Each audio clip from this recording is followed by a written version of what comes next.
Shalom saudara-saudaraku dalam kasih Yesus Kristus. Bertemu kembali bersama-sama dengan saya, Squanto Welby Isam. Bersama-sama kita belajar firman Tuhan berseri nubuatan.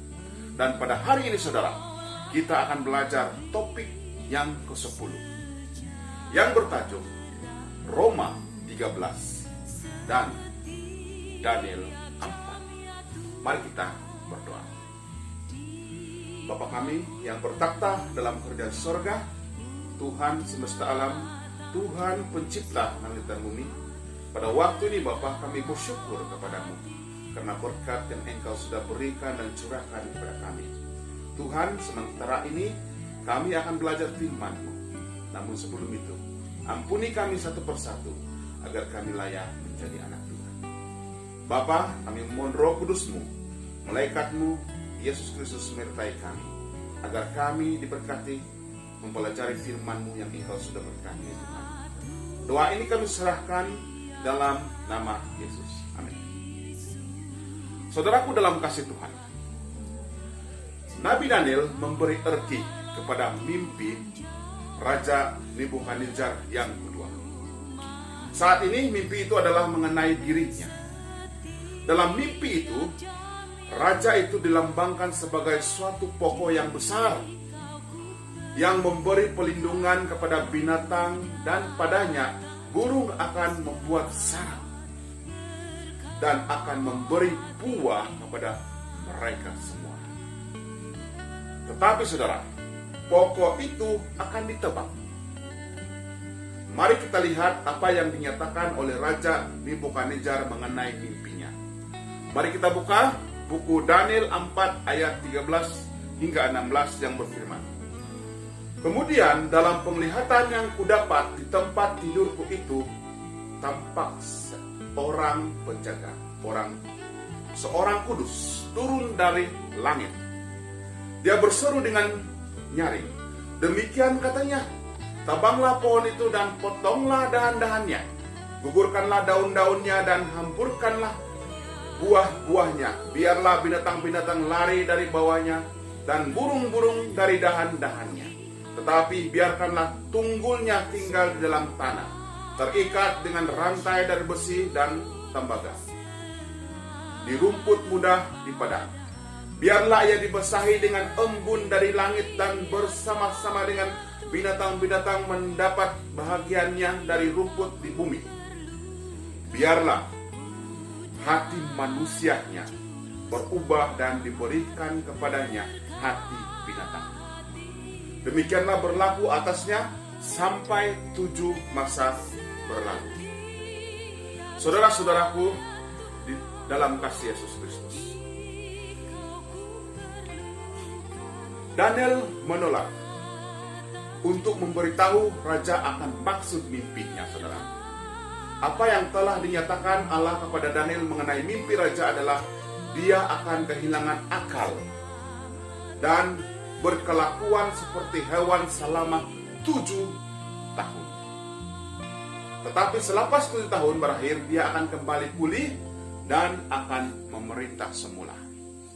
Saudaraku dalam kasih Tuhan, itulah yang berlaku 1 tahun kemudian. Apabila Nebukadnezar dengan bangganya melihat kemuliaannya, kerajaannya, dan mengaku bahwa semuanya itu adalah hasil daripada usaha tangannya, lalu dia pun menjadi gila, saudara. Mari kita lihat di dalam buku Daniel 4 ayat 29 dan hingga 32 yang berfirman. Sebab setelah lewat 12 bulan, ketika dia sedang berjalan-jalan di atas istana Raja Babel, berkatalah raja, bukankah itu Babel yang besar itu, yang dengan kekuatan kuasaku dan untuk kemuliaan kebesaranku telah kubangun menjadi kota kerajaan? Raja belum habis bicara ketika suatu suara terdengar dari langit. Kepadamu dinyatakan, ya Raja Nebukadnezar, bahwa kerajaan telah beralih daripadamu. Engkau akan dihalau dari antara manusia, dan tempat tinggalmu akan ada di antara binatang-binatang di padang. Kepadamu akan diberikan makanan rumput seperti kepada lembu, dan demikianlah akan berlaku atasmu sampai 7 masa berlalu, hingga engkau mengakui bahwa Yang Maha Tinggi berkuasa atas kerjaan manusia dan memberikannya kepada siapa yang dikehendakinya. Daniel 4 ayat 29 hingga 32. Saudara-saudaraku dalam kasih Yesus Kristus, coba kita lihat apakah pengajaran yang harus dipelajari oleh raja dalam tempo 7 tahun ini. Dia harus mempelajari bahwa Allah yang memilih ketua kerajaan. Disebabkan itulah kita harus setia kepada kerajaan. Tidak kira mereka itu baik ataupun jahat. Jadi saudara, mari kita lihat lagi di dalam buku 1 Petrus 2 ayat 13 hingga 15 yang berfirman, tunduklah karena Allah kepada semua lembaga manusia, baik kepada raja sebagai pemegang kekuasaan yang tertinggi, maupun kepada wali-wali yang diutusnya untuk menghukum orang-orang yang berbuat jahat dan menghormati orang-orang yang berbuat baik, sebab inilah kehendak Allah, yaitu supaya dengan berbuat baik kamu membungkamkan kepecikan orang-orang yang bodoh. 1 Petrus 2 ayat 13 hingga 15. Saudara-saudaraku dalam kasih Yesus Kristus, disebabkan itulah Allah menasihatikan kita supaya kita membayar cukai. Kamu lihat, kerajaan bekerja untuk Allah. Mereka menghukum orang jahat dan mengelakkan supaya mereka bersikap baik. Semua pekerjaan itu memerlukan uang, dan disebabkan itulah kita harus membayar cukai. Disebabkan itu kita harus menghormati kuasa kerajaan dan juga kuasa polisi. Oke, saudara, mari kita lihat lagi satu firman Tuhan yang terdapat di dalam Roma 13 ayat 1 hingga 7.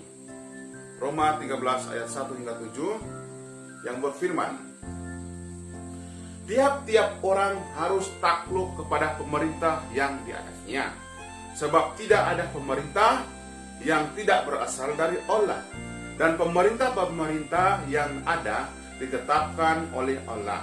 Sebab itu, barang siapa melawan pemerintah, dia melawan ketetapan Allah, dan siapa yang melakukannya akan mendatangkan hukuman atas dirinya. Sebab jika seorang berbuat baik, dia tidak usah takut kepada pemerintah. Hanya jika dia berbuat jahat, maukah kamu hidup tanpa takut terhadap pemerintah? Perbuatlah apa yang baik dan kamu akan beroleh pujian daripadanya. Karena pemerintah adalah hamba Allah untuk kebaikanmu. Tetapi jika engkau berbuat jahat, takutlah akan dia. Karena tidak percuma pemerintah menyandang pedang. Pemerintah adalah hamba Allah untuk membalaskan murka Allah atas mereka yang berbuat jahat.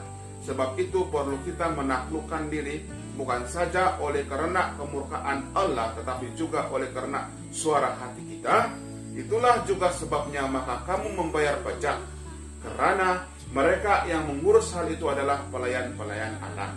Bayarlah kepada semua orang apa yang harus kamu bayar, pajak kepada orang yang berhak menerima pajak, cukai kepada orang yang berhak menerima cukai, rasa takut kepada orang yang berhak menerima rasa takut, dan hormat kepada orang yang berhak menerima hormat.